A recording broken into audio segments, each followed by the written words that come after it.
और सिद्धारमैया अपनी गाड़ी में बैठ के जाते हुए बताया जा रहा है मैसूरू में है और शाम को 5 बजे वो हेलीकॉप्टर से कर्नाटक की राजधानी बेंगलोर के लिए निकलेंगे और 5:30 बजे वो बेंगलोर पहुंच जाएंगे। ऐसे ही तमाम विधायकों को जो जीत रहे हैं उनको जो है कहा गया है कि वो जितनी जल्दी होता है बेंगलुरु पहुंच सके।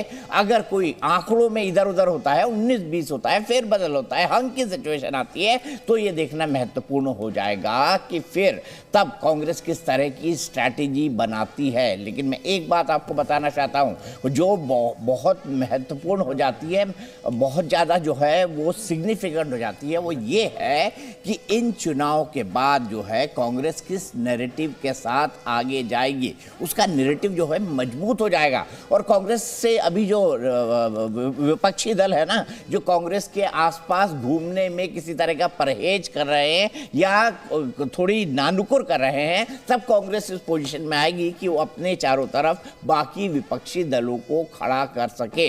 तो आपने देखा है बजरंगबली की महिमा, बजरंगबली इस वक्त कांग्रेस दफ्तर में आ गए हैं। भारत की राजनीति में ये कैसा परिवर्तन हुआ है, ये भी बहुत देखने वाली बात हो जाएगी। और यहाँ पर शिकारीपुरा में बीजेपी के विजेंद्र आगे हैं। शिकारीपुरा BS येदियुरप्पा की कॉन्स्टिट्यूएंसी है, होम टर्फ है, वहाँ पे उनके बेटे इस वक्त आगे चल रहे हैं। वरुणा से कांग्रेस के सिद्धारमैया आगे हैं। अब देखना ये बेहद दिलचस्प हो जाता है कि कांग्रेस की आगे की स्ट्रैटेजी क्या होगी। ये देखिए, और बैठक चल रही है, येदियुरप्पा जी उस टीवी देख रहे हैं, आंकड़े देख रहे हैं, मुझे लग रहा है घर परिवार के साथ हैं इस समय।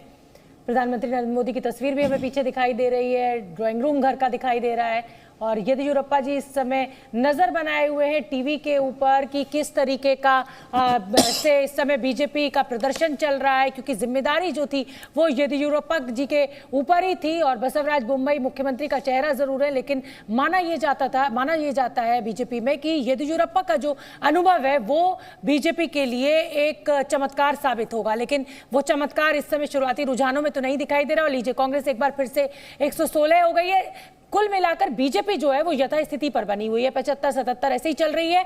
लेकिन जेडीएस का आंकड़ा जो है वो कभी बढ़ रहा है, कभी घट रहा है।